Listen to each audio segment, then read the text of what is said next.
Good morning, Lieutenant Andrew Siebenborn, Siebenborn. I'm the Support Services Lieutenant for the Sioux Falls Police Department. One of the things that falls underneath my section, as you've seen me speak about before, is our traffic section. And I think a lot in the past you've seen us up here as we speak about traffic and events going on with the city. We've really had a huge push on racing enforcement, high-speed driving enforcement, and we are going to continue our directed pushes in those areas, but we did believe it to be very worthwhile that we again refocus our efforts and make sure that we're missing out on one of the other very important enforcement efforts that we do take part in with our traffic section, with our patrol section, and that's our enforcement of impaired related driving.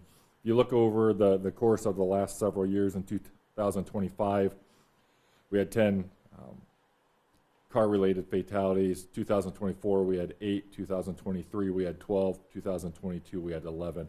Of the 10 traffic-related fatalities in 2025, 3 of them can be looked back at and seen as impairment being one of the primary causations for that crash.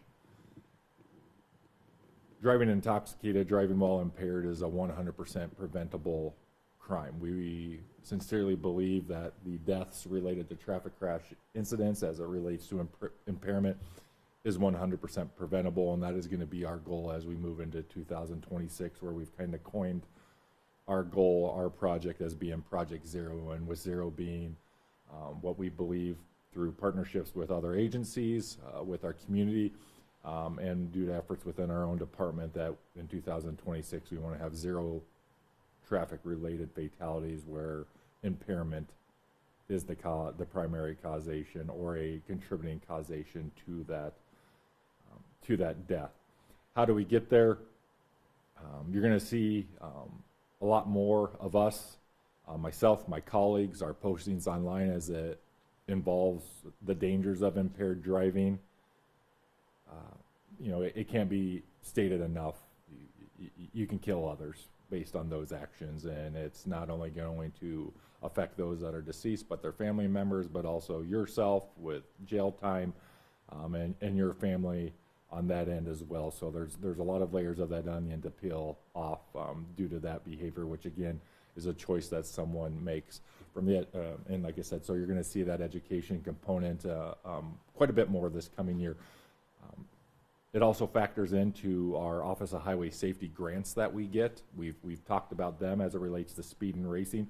We technically get 2 grants each year from the Office of Highway Safety. One of them is specifically in regard to speed and seatbelt. We utilize that grant as additional efforts for racing in those saturations, but another one of the grants that we get is for impaired driver enforcement. And we again have received both of those grants this year. February starts our application process for the next year for those grants, and we're going to seek to apply for grants in both of those spaces again. And then from the enforcement component, we're just really doubling down on what we're going to be enforcing, what we're looking to enforce. Our traffic section at the Sioux Falls Police Department is fully staffed. We've got great partners with the Minnehaha County Sheriff's Department, the Lincoln County Sheriff's Department, the South Dakota Highway Patrol, that operate within our city, and those agencies also are passionate about impaired driving enforcement. So we do want to make it very uncomfortable, and I want to say this: we want to make it very uncomfortable for folks that are going to make the decision to get into a car and drive home while they're impaired. We want you looking over your shoulder to think that the police department or the sheriff's department or the highway patrol would potentially be pulling you over, and if the facts lie where they lie, placing you under arrest. Each DWI arrest is a way that we can actively make our community safe. But we're a small part of this. If you see people who are severely impaired getting into vehicles when they're leaving your house, leaving your establishments, reach out to them. See if you can use any one of our rideshare partners, our taxi partners. Call them a ride. Set up a designated driver. Whatever you gotta, whatever you've got to do, like we're all in this, because you never know who's it gonna be. It can easily be your family that's made all the great decisions to be safe that night, where someone makes a bad decision and it just really has a damaging effect on that. So we're really looking forward to reaching this goal. I 100% myself and the officers that work in our department believe this is 100% achievable, but this is only achievable because we're going to have great partners, both within the law enforcement spectrum, but also in the community that we are asking that you work with us and you look out for others, family, friends, customers that may choose to make that fateful decision. I'll take any questions as it relates to that.